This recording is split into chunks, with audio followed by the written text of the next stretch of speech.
And hello, everybody, and welcome back to the Movie Pit Podcast. I am your host, Christian Renteria, and it's finally here! The 34th installment of the Marvel Cinematic Universe, and its first R-rated movie in the MCU as well. And who better to bring that and push that R-rating limit than the Merc with the Mouth himself, Deadpool, played once again by Ryan Reynolds, and a foul-mouthed, equally foul-mouthed Wolverine, once again played by Hugh Jackman. So it's going to be hard for me to really talk about this without going into spoiler territory. So I'm just going to give you, dear listener, a brief spoiler-free thoughts.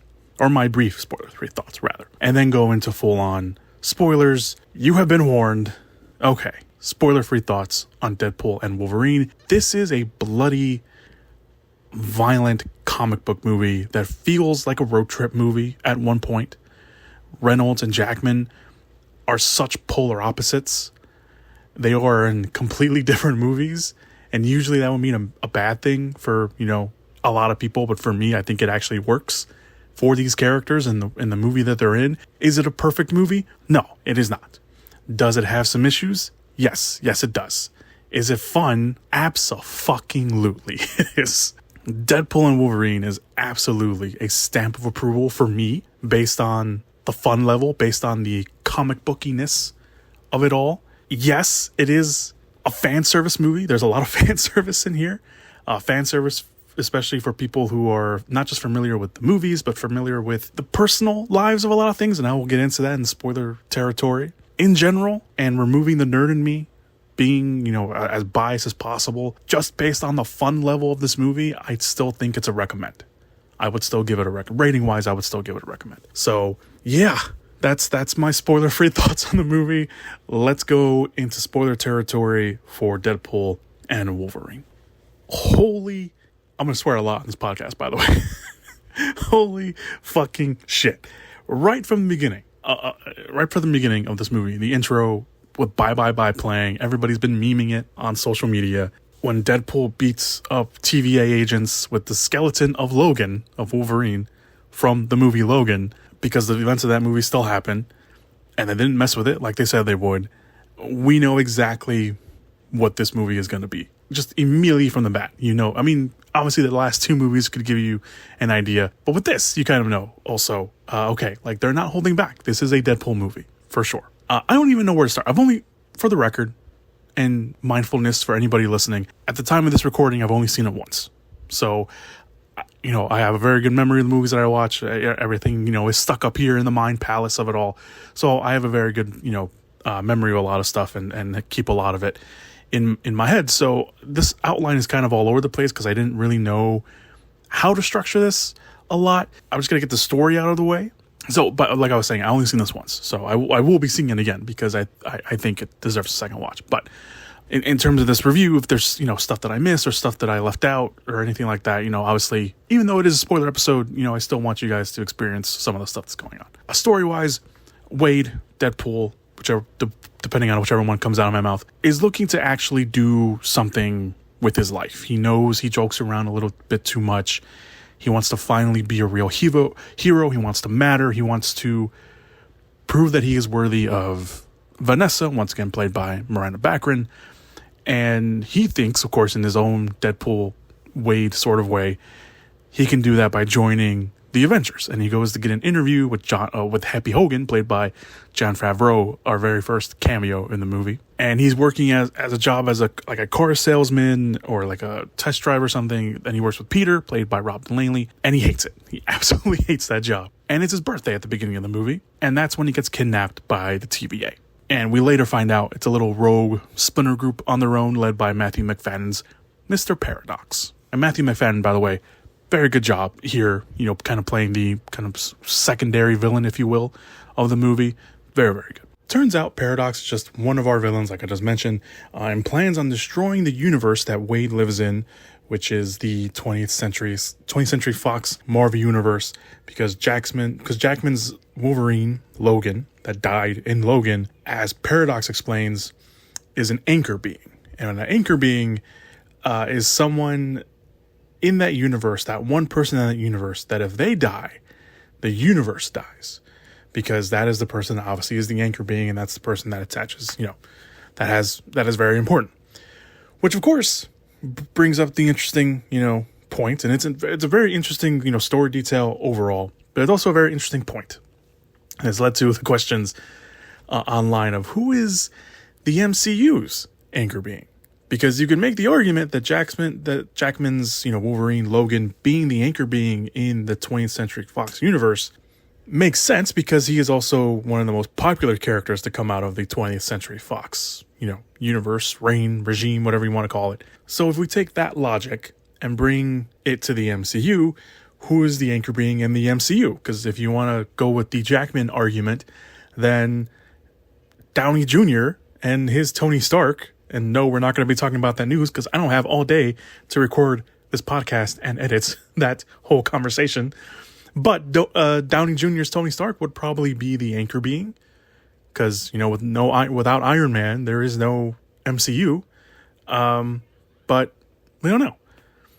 Unless it is him because, Paradox does make it a point to say that once the anchor being dies, the universe starts to die, but the universe does take some time to die. And the reason why the story here kicks off is because Paradox says he's impatient and just wants to kill off the universe right away. He wants to speed up the process. So, but Paradox picks Wade. He picks Wade out, rather. He kidnaps him because someone in the TVA tells Paradox that Wade has to be spared because he plays an important factor in future events. We don't know what those future events are. Maybe Secret Wars, maybe the next phase in the Marvel Cinematic Universe, which has been rumored to be and somewhat confirmed to be the mutant phase of it all. We do see the little TV screen of him and Thor crying, and the constant little joke throughout the movie is Deadpool keeps mentioning Thor and why is he crying, which is a good question. Why is he crying? Anyway, but of course.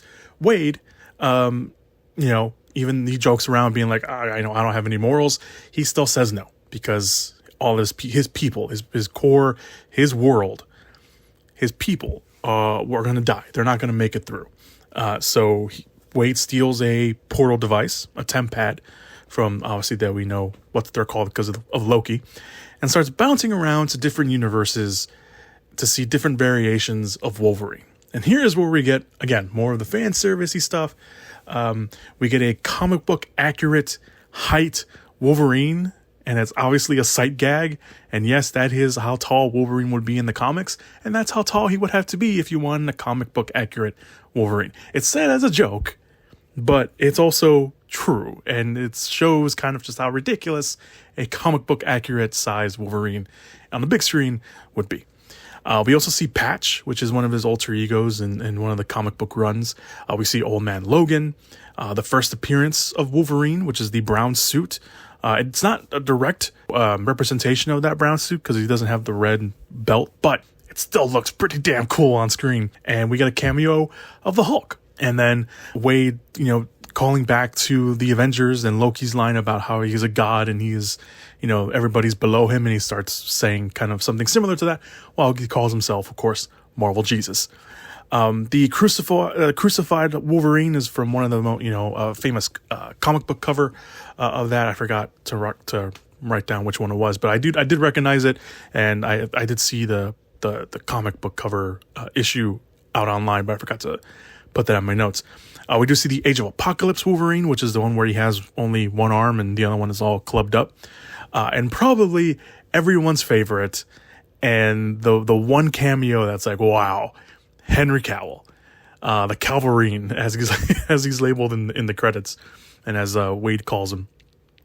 That is such a out there cameo, and but it's also one of those cameos that could probably, at the same time, and here's the thing with this movie, again, being fan service and then, taking that, fanboy out and taking the nerd out, it could also mean nothing in the end, right? It could just be, he's a variant of Wolverine, and he is just there for fan service, I think. I don't think it's them being like, oh, this is the Wolverine for the MCU.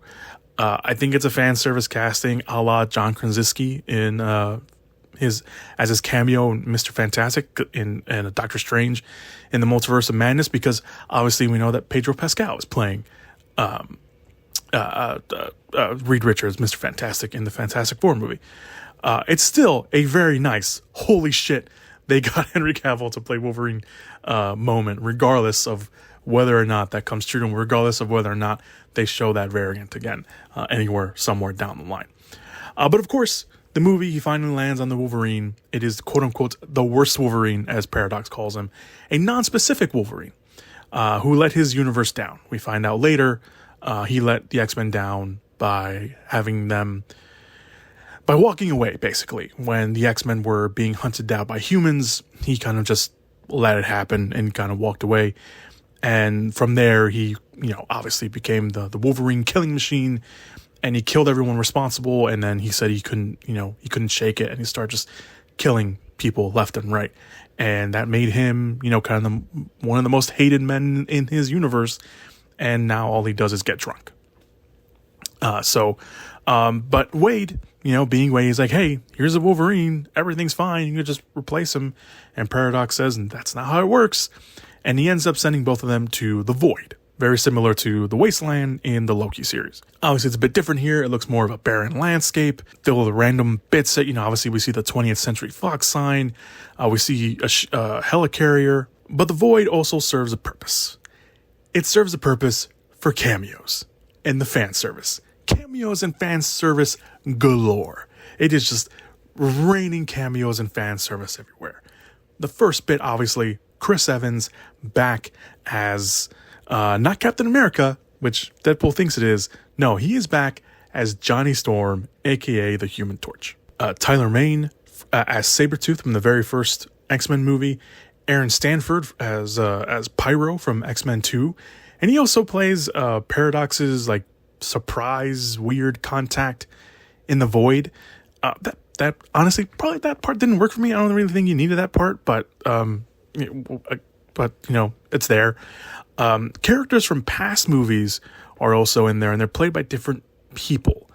So you have the Juggernaut in his X-Men Last Stand version, not the Deadpool 2 version. Speaking of the Last Stand, you have Callisto in there, as well as Azazel from X-Men First Class, Lady Deathstrike from X-Men 2, and I think the guy in the red-white striped shirt. That, I think, the one that gets killed by Gambit, and I'll get to that in a second, when he stabs him with his bow staff and blows him up. I think that's supposed to be a variant of the Russian from the Thomas Jane The Punisher movie, which he's mentioned. We don't know which version of the Punisher is mentioned, but he is mentioned. And obviously, this is supposed to be a celebration of those past Marvel movies, not just the 20th Century Fox movies, because obviously the Punisher and Blade, which again I will get to in a minute, were not 20th Century Fox movies. They were Marvel movies, but they weren't released through Fox. They were released through other studios, Lionsgate and New Line to be more specific. But I already mentioned a couple of them. Might as well watching the rest of them. Jennifer Gardner back as Elektra, Wesley Snipes I mentioned as Blade, Daphne King returning as Laura X-23, and then again, he didn't get to play him in a movie, but we do have Channing Tatum playing Gambit. Now, personally for me, unfortunately, Snipes and Gardner's returns were spoiled for me before I watched the movie, but it was still cool to see them back like that and come back the way they did, especially Snipes, because if you know the history between Snipes and Reynolds, because they did Blade Trinity together, and the behind-the-scenes stories were interesting to say the least. King's return was revealed in the last teaser, and everyone was like, why spoil that? Obviously, because of Logan and how important Logan was, and how great she was in that, and everything else. But it turns out that Keen really wanted to go to the red carpet, so she asked if she could go, and obviously her going would lead to a bunch of questions and leading to, is she in the movie or not? And I guess Kevin Feige and Marvel were like, you know what? We want you to go. Let's just reveal it. It's fine. So that's really cool. I respect that they, let her do it. And they're like, you can come. We'll reveal it. Don't worry about it. And her coming back was nice because you get really only one scene between her and Logan, even though it's not her Logan. And she knows that. I think most people will be like, why doesn't she kind of freak out or anything. She doesn't have like a freak out scene. She plays it very cool. I think she knows, and she immediately knows it's not him. And I like that. I like that bet that she knew that wasn't her look. But regardless of that, when they have that scene by the fire, before that, big brawl that they have, she still talks to him like it is her Logan. And it kind of gives her the closure that she needed, even though she knew it's not, it's not him. And she still kind of tells him like, hey, you're not my Logan, but you were regardless of whether it's actually you were responsible for letting me have a life, for letting me to grow up. And Logan's like, I'm not that guy, I'm not that hero. And she's like, you never were that guy. And I thought that was such a good scene. It's Wolverine. I'll get to that in a little bit, but he is the heart kind of the movie, which is obviously very weird. And I mentioned that at the very beginning, Wolverine, Hugh Jackman in a completely different movie, Reynolds also in a completely different movie, and they kind of have this nice merge in the middle for a few scenes.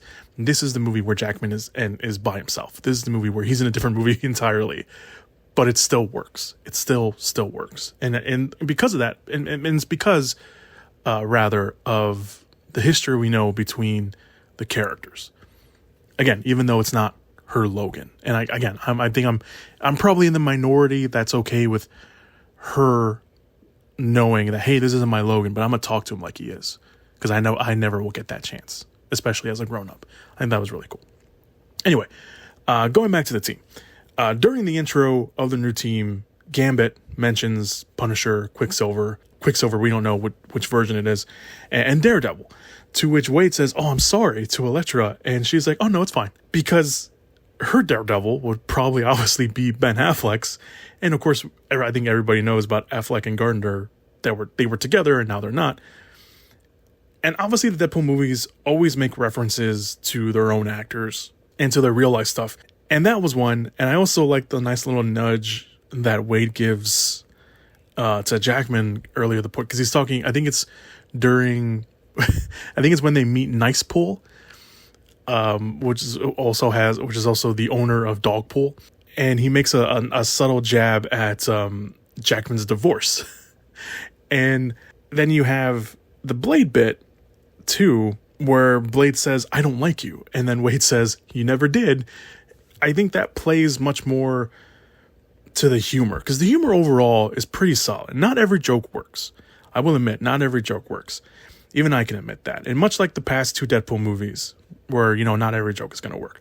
But this is still very much a Deadpool movie. It totally is. It's not tamed down. It's not Marvelized. Deadpool, Wolverine, Paradox, Johnny Storm, even, they're dropping F-bombs left and right. And people are getting decapitated and losing limbs, and there's blood everywhere. There's innuendos that, obviously exist in the Deadpool movies.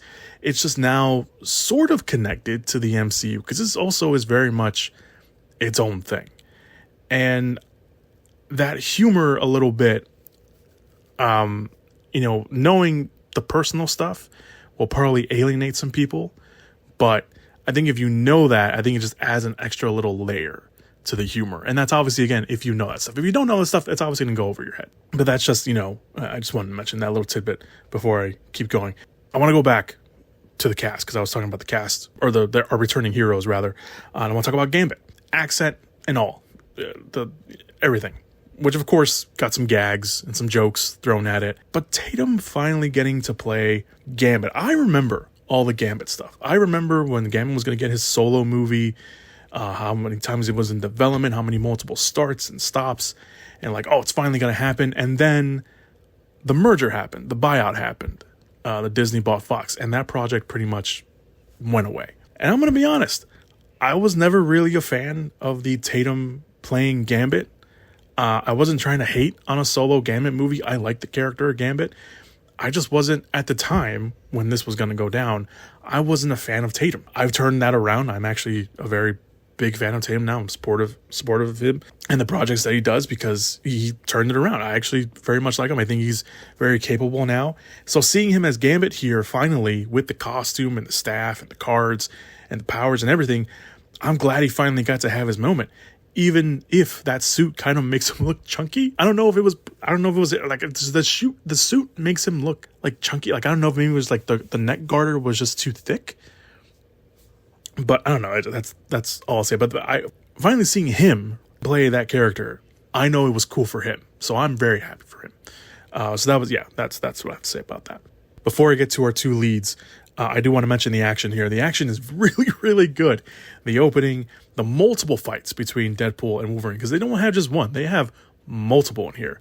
The last brawl that we have in the Void, with the armies going at each other, and then Deadpool and Wolverine fighting the Deadpool army.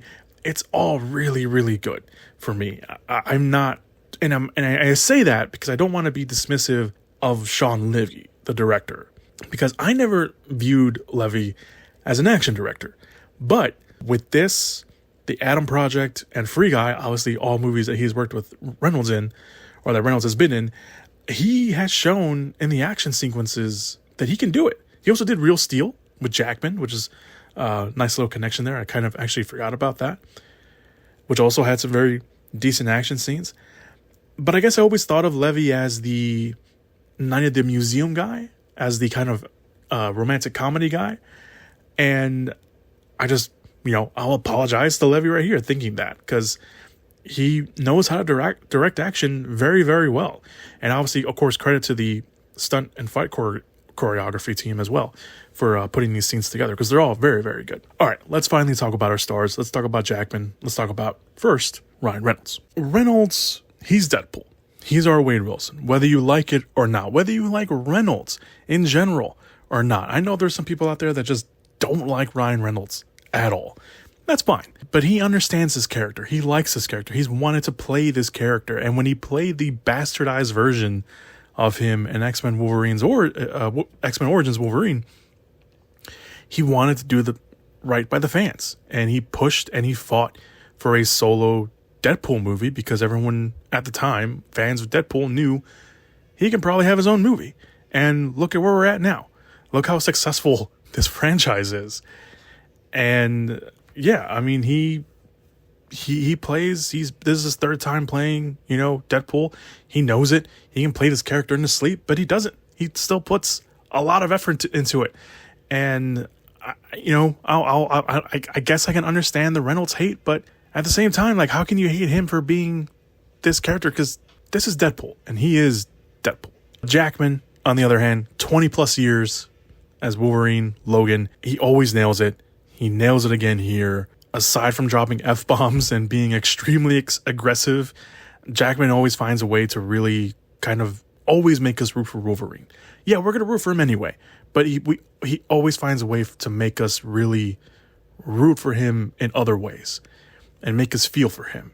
That campfire scene with Laura, the mine scene with Cassandra, which I'll get to Cassandra in a minute, and especially the scene where he kind of just tells Wade to let Cassandra go, because that's what Charles would have wanted. Jackman, and I mentioned this briefly when we were kind of, I was kind of spewing stuff out. Jackman is the emotional heart of this movie, and it's not hidden at all. He is the emotional heart of this movie. I loved every scene he was in. I don't care. I mean, I care a little bit because I'm a nerd, but he's wearing the yellow costume, which is awesome. And even if he wasn't wearing the suit, if he wasn't wearing that yellow costume and he did everything he did in this movie, it still would have worked. And I love the reason why he's wearing the suit. It's so good. He mentions that, Cyclops, Scott. He calls him Scott. He doesn't even call him Cyclops. It's like Scott, Beast, Charles. They always wanted me to wear the suit. And the reason why he's wearing it is really, really good. I think that's, it's punishing himself, but it also makes sense as to why he would be wearing that suit. Like that guilt that he has. He would always be wearing it because that's the character. That's who he is. And he plays him so well.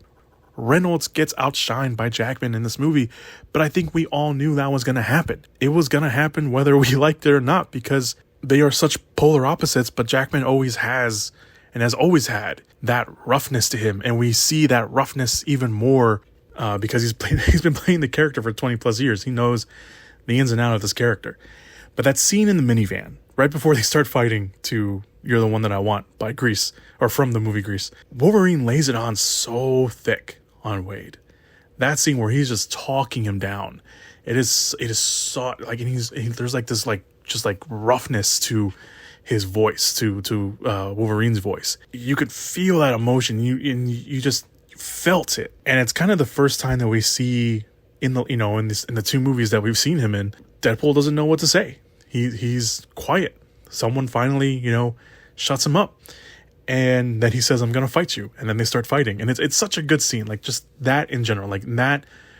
If you thought that Jackman was like just like he was phoning it in, or he just wouldn't be the same Wolverine anymore, he wouldn't be good anymore. No, that minivan scene alone makes it worth it. Makes him coming back so worth it. All right, I mentioned her briefly, and I want to talk about the villain here, Cassandra Nova. She's kind of our ultimate villain of the movie, who turns out to be the ultimate villain of the movie. Cassandra Nova, played pretty great by Emma Corrin, probably known as Princess Diana in Netflix's The Crown, probably more recently in the FX series, if you watched it, A Murder at the End of the World. I haven't seen either, so this is my first kind of exposure to Corrin, and they're pretty great. I definitely am interested in seeing them, I think our pronouns are they, them, in more things. So I'm definitely interested in seeing what Corrin does in the future. As for Cassandra Nova, she kind of takes over as the ruler, if you will, of the Void. And she's a villain that, very, very powerful. Admittedly, she's extremely powerful. But I also wanted to see more of her, because Paradox kind of treats her as like the ultimate villain, right? Like it seemed like her and Paradox had like a deal. And Paradox was like, like she wasn't, I guess he wasn't telling her everything, or she's getting out of control, which is why, Pyro kind of looks after her and everything. So I wanted more of her. The visuals of her powers, with the fingers going through her face and everything, and eyes and noses, it's visually disturbing. Very, very disturbing. And then taking the skin off Johnny Storm in that one scene is crazy. But she is a formidable villain, and I think if they let her go a little bit more, I think it would have been really cool. But Corrin, more importantly, holds up her own against Reynolds and Jackman, and she does a very good job here. I just wanted a little bit more of her. I guess this kind of a natural leeway to the missteps of the movie, because I did mention this movie does have some problems. It's not perfect, but I mentioned Corrin. I think she's a great villain, but I think they could have, she utilizes the screen time she has, but I just wanted a little bit more of her. Story-wise, this is, the thing that everyone's always going to, complain about Marvel, is like their story is very thin, this, that, and the other. Story-wise, it's fine. Yes, it's not great. At the end of the day, it's Deadpool trying to save his universe with then Wolverine, and then the middle of the movie kind of becomes just a fan servicey type movie, and then at the end of the movie, it's Wolverine and it's Deadpool and Wolverine trying to save not just his universe, but then other universes as well, because they gotta stop Nova from using the bomb, or Paradox's bomb. I like the anchor being stuff. I think that's interesting, especially if they move forward with that in the MCU. I liked the road trip aspect, but like I mentioned, everything that I just mentioned already, they kind of just, it's kind of a fan servicey thing. It's the thing just seeing these two characters finally together and basically beating the crap out of each other until they learn to respect each other in the end. But I think arguably, even if it wasn't that great of a story, people were still going to go watch it because they want to see Wolverine and Deadpool together. I mean, that's really what it is. And I know that's not why you go to the movies and everything, but it's like, sometimes, we want, sometimes you want that. That's what we want. That said, though, because it's called Deadpool and Wolverine, it's going to be all about them. It does kind of suck that everyone else gets sidelined. And by everyone else, I mean the Deadpool core, the supporting cast of the last two movies. Colossus, Negasonic, Teenage Warhead, Yukio, Shatterstar for some reason, even though Deadpool says he didn't like him in part 2, Dopinder, and Vanessa. They're all there at the beginning for the birthday party, and then at the end, when Laura and Logan join them. The only one that really gets any significant time is Peter, surprisingly, because Peter, as we find out, is the only constant in all Deadpools. Everyone needs a Peter. Everyone has a Peter. All the Deadpools have a Peter. So that's cool. We don't get Domino, or we don't get Cable back in any sort of way, which is kind of a bummer. It's probably just Domino at the very least. Probably they just couldn't, get it schedules worked out, because obviously Zazie Beetz has become very popular in the meantime. I don't know why they couldn't get Josh Brolin back, but, that's that's either here nor there. Especially with Vanessa, because Vanessa plays such an important part. Deadpool has that when Cassandra's, poking around Deadpool's mind, she taps into a new scene between Deadpool and Vanessa where they're talking kind of like the breakup that they have, because in the movie they're not together, and we kind of see the breakup happening. And again, it leads into Deadpool trying to be more because he wants Vanessa back because he loves her so much, and it's like she's not, he thinks that he's not worthy of her. But having all of them kind of sideline kind of sucks. Like, they could have been in that final fight with all the Deadpools, in that army of Deadpools. Like, it's Deadpool, it's Wolverine, but it's also Deadpool and his friends kind of all coming together. But we don't get that. That kind of sucks. Blind Owl also appears. She gets some tidbits, some funny lines in there, and some funny scenes in there as well. But like I mentioned already, another misstep. Some of the jokes and humor don't always land. That's just, and again, that's not just a This Thing movie. That's not just a Deadpool thing. I guess it probably is just a Deadpool thing, but that's going to be a thing for all comedies. Not every joke in a comedy is going to work. But when the jokes land, they land damn good. If you don't like the humor of the last two Deadpool movies, then why the hell are you watching this movie? If you're watching only for Wolverine, you'll probably be happy, but you got to sit through everything else to get to the Wolverine stuff. So humor-wise, that's it. There is one brief thing that I will mention. I mentioned I like the action earlier, and everyone has their moments, but the brawl at the end with Deadpool, Wolverine, and the heroes against Cassandra's army, it felt off. It felt like I think someone else shot it, because it just didn't line up kind of how all the other action scenes were lining up. So I don't know how they shot it, right? Like, I like the action in it, but there were moments where it was like when they were all charging against each other, like, it just felt like someone else shot it. It didn't feel like Sean Levy shot it. So I don't know. It just felt kind of off. But that was it. There's a little minor thing on there. So all in all, Deadpool and Wolverine, fun time. It was a really fun time. It's a celebration also, really, of the 20th Century Fox movies and all the other Marvel superhero movies that weren't part of the MCU for the longest time. They do a cool little montage of the beginning, behind the scenes footage of all the other movies, mainly the 20th Century Fox movies. During the credits, set to the Green Day song "Good Riddance," which is very interesting. It was very cool to see those behind the scenes moments, and knowing that this is kind of obviously a celebration of that, and also because Elektra, Blade, and Gambit talk about legacy and wanting to leave one, and knowing that they could have left one, and in some ways they really did, because everyone remembers the 20th Century Fox movies, whether you like them or not, and whether you like the other Marvel movies, like the Blade movies. And it's interesting that Gambit also was like I don't remember where I came from. Like, I think I was born here, because obviously he never got his movie, which I think was very interesting. But this is clearly a celebration of that. And it's also the end of those movies and that era, and probably a fitting one, because it also kind of blends. Now, some of those probably will blend into the MCU in some sort of way, and Deadpool being the figurehead of that, because I think Deadpool being the figurehead of that makes sense. I think a lot of people want it to be Hugh Jackman's Logan and Wolverine, but I think it makes sense more that it's Deadpool, because Deadpool was very much that character. He knows, he makes references to all the other ones, all the other movies and all this pop culture stuff, which exists in the MCU. So I think that just makes the most sense. This is also clearly for a specific crowd. Yes, you do not want to alienate a certain percentage of your viewers. Like I mentioned earlier, with the humor and like the behind the scenes stuff and the more kind of personal, real life connections and references and stuff. But this was, like I keep mentioning, it is a fan service movie as fan service can get. And usually you don't want that, but I think here it works. And it works because it's a Deadpool movie. If this was like a regular MCU movie, I don't think it would have worked. But I think because it's a Deadpool movie, I think it does work. And if you get those references, great. If you don't get those references, I don't think it takes you out of the movie per se. It'll just be a joke that doesn't land with you. And maybe that will take you out of it. And I get that. That's, to each their own on that end. But this is, for me, being a nerd, you're giving us Tatum as Gambit. You're giving us Wesley Snipes as Blade. Blade, of all characters. You're giving us Chris Evans back as the Human Torch. And Deadpool and Wolverine together. Like, yeah, I'm going to want that. I want that. I want that to grace my eyeballs as much as possible. Is it perfect? No. Is it fun? Yeah. If this isn't for you, if you didn't like it, then hey, let us enjoy it. Don't be that person that's going to just go on all of our posts and be like, this movie sucks. You're an idiot if you like this movie.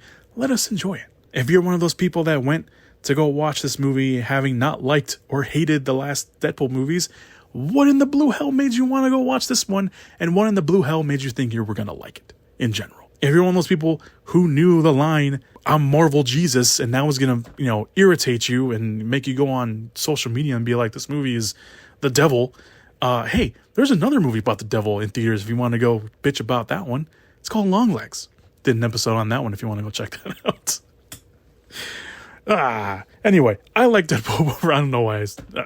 I like Deadpool Wolverine. I'm not going to say Marvel is back or Marvel is still dead because I'm not one of those people. I'm not one of those wishy-washy fans. I have been Marvel day one, and I will continue to be Marvel day one. Has it been bumpy? Yeah, it has been bumpy. You want to make fun of me because I'm a Marvel fan and I enjoy or maybe even like the recent Marvel movies?